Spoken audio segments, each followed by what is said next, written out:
بسم اللہ الرحمن الرحیم۔ آج کی اس ویڈیو میں ہم آپ کو پیارے نبی صلی اللہ علیہ وآلہ وسلم کے طائف کے سفر کا دردناک واقعہ سنائیں گے، جسے سن کر آپ کے بھی آنسو آ جائیں گے۔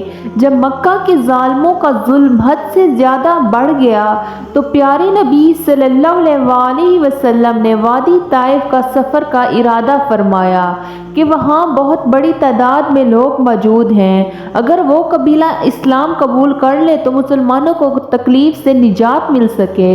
وہ وادی مکہ سے 70 میل کے فاصلے پر تھی۔ اس وقت وہاں قبیلہ ثقیف آباد تھا۔ اس سفر میں پیارے نبی صلی اللہ علیہ وآلہ وسلم کے غلام حضرت زید بن حارث رضی اللہ تعالی عنہ آپ کے ساتھ تھے۔ آپ صلی اللہ علیہ وآلہ وسلم اس امید کے ساتھ تشریف لے گئے کہ شاید وہ کلمہ پڑھ لیں اور مسلمان ہو جائیں۔ طائف پہنچ کر آپ صلی اللہ علیہ وآلہ وسلم نے سب سے پہلے وہاں کے سرداروں سے بات کرنے کا ارادہ کیا۔ وہ 3 بھائی تھے۔ آپ صلی اللہ علیہ وآلہ وسلم نے ان تینوں سے ملاقات کی اور اپنے آنے کا مقصد بتایا اور اسلام کی دعوت دی۔ ان میں سے ایک نے کہا وہ تم ہی ہو جسے خدا نے بھیجا ہے۔ دوسرے نے کہا تمہارے علاوہ خدا کو رسول بنانے کے لیے کوئی اور نہیں ملا تھا۔ تیسرا کہنے لگا خدا کی قسم میں تم سے کوئی بات چیت نہیں کروں گا، کیونکہ اگر تم واقعی اللہ کے رسول ہو تو تمہارے ساتھ بات چیت کرنا بہت خطرناک ہے۔ اگر تم نبی نہیں ہو تو تم جیسے آدمی سے بات کرنا مجھے زیب نہیں دیتا۔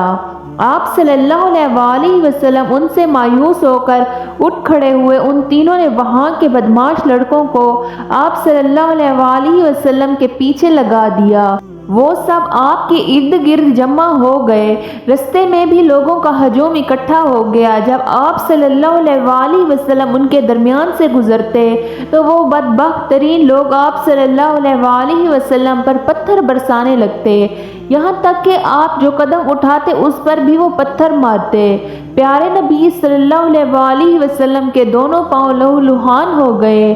آپ کے جوتے خون سے بھر گئے۔ جب چاروں طرف سے پتھر مارے گئے تو آپ صلی اللہ علیہ وآلہ وسلم تکلیف کی شدت سے بیٹھ گئے۔ ان بدماشوں نے آپ کو پھر سے کھڑا کر دیا۔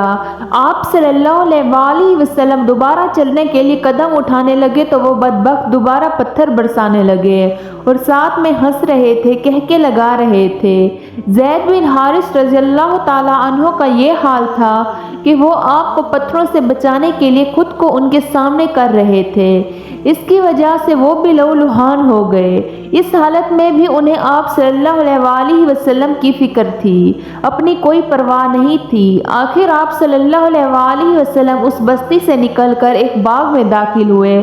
اس طرح ان بدبختوں سے چھٹکارا ملا۔ آپ صلی اللہ علیہ وآلہ وسلم اور زید بن حارث رضی اللہ تعالی عنہ اس وقت تک زخموں سے چور ہو چکے تھے، بدن لہولہان تھا۔ آپ صلی اللہ علیہ وآلہ وسلم ایک درخت کے سائے میں بیٹھ گئے۔ آپ صلی اللہ علیہ وآلہ وسلم نے اللہ تعالیٰ سے دعا کی، اے اللہ میں اپنی کمزوری، لاچاری اور بے بسی کی تجھ سے ہی فریاد کرتا ہوں۔ یا اللہ تو کمزوروں کا ساتھی ہے اور تو ہی میرا رب ہے اور میں تجھ سے ہی بھروسہ رکھتا ہوں۔ اس وقت آپ صلی اللہ علیہ وآلہ وسلم نے دیکھا وہاں باغ کے مالک قطبہ اور شیبہ بھی موجود تھے۔ وہ بھی دیکھ چکے تھے کہ طائف کے بدماشوں نے آپ صلی اللہ علیہ وآلہ وسلم کے ساتھ کیا سلوک کیا ہے۔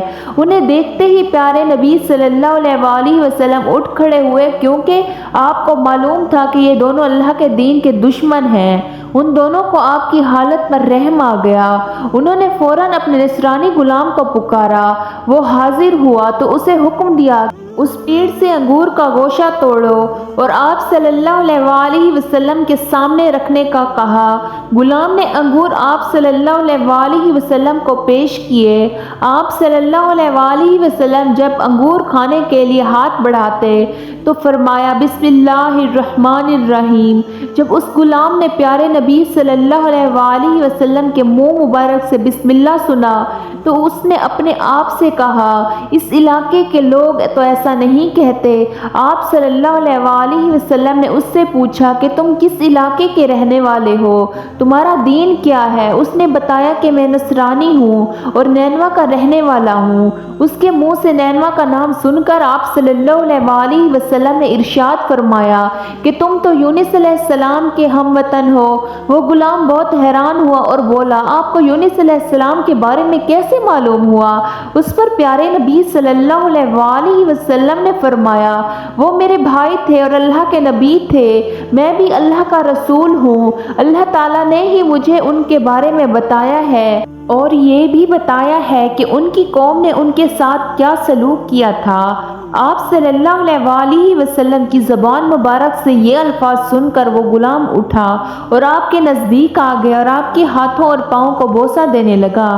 باغ کے مالک خطبہ اور شیبہ دور کھڑے یہ سب دیکھ رہے تھے۔ جب انہوں نے اپنے غلام کو پیارے نبی صلی اللہ علیہ وسلم کے قدم مبارک چومتے دیکھا تو ایک دوسرے سے کہا کہ اس شخص نے تو اس کو گمراہ کر دیا ہے۔ وہ غلام جب ان کے پاس آیا تو وہ کہنے لگا کہ تیرا ناز ہو، تو ان کے پاؤں چومنے لگا تھا۔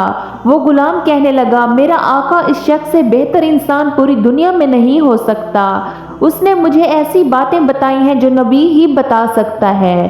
یہ سن کر خطبہ نے کہا، تیرا ناز ہو، اپنے دین سے ہرگز مت پھرنا۔ خطبہ اور شیبہ باغ سے نکل کر چل دیے۔ آپ صلی اللہ علیہ وسلم نے آسمان کی طرف منہ اٹھایا، دیکھا کہ ایک بادل آپ پر سایہ کیے ہوئے تھا۔ اس بادل میں آپ صلی اللہ علیہ وسلم کو جبریل علیہ السلام نظر آئے۔ انہوں نے آپ صلی اللہ علیہ وسلم سے کہا، آپ نے اپنی قوم یعنی بنی ثقیف کو جو کہا، انہوں نے جو جواب دیا، اس کو اللہ تعالیٰ نے سن لیا ہے اور مجھے پہاڑوں کے نگران کے ساتھ بھیجا ہے۔ آپ جو چاہیں بنی ثقیف کے متعلق کسی فرشتے کو حکم کر دیں۔ پہاڑوں کے فرشتے نے پیارے نبی صلی اللہ علیہ وسلم کو پکارا اور عرض کیا، اے اللہ کے رسول، اگر چاہیں تو ان پہاڑوں کے درمیان اس بستی کے لوگوں کو کچل دوں۔ اس فرشتے کی اس بات پر آپ صلی اللہ علیہ وسلم نے ارشاد فرمایا، نہیں، مجھے توقع ہے کہ اللہ تعالیٰ ان کی اولاد میں سے ضرور ایسے لوگ پیدا فرمائے گا جو صرف اللہ تعالیٰ کی عبادت کریں گے، اس کے ساتھ کسی کو شریک نہیں کریں گے۔ اس پر پہاڑوں کے فرشتے نے جواب دیا کہ اللہ تعالیٰ نے جیسے آپ کو نام دیا ہے، آپ حقیقت میں بہت رحیم ہیں، یعنی بہت معاف کرنے والے اور رحم کرنے والے ہیں۔ سبحان اللہ، کیا شان ہے ہمارے پیارے نبی صلی اللہ علیہ وسلم کی اور کیا ان کے اخلاق تھے۔ اللہ ہم سب کو بھی ہمارے پیارے نبی صلی اللہ علیہ وسلم کے طریقے پر چلنے کی توفیق عطا فرمائے۔ آمین ثم آمین۔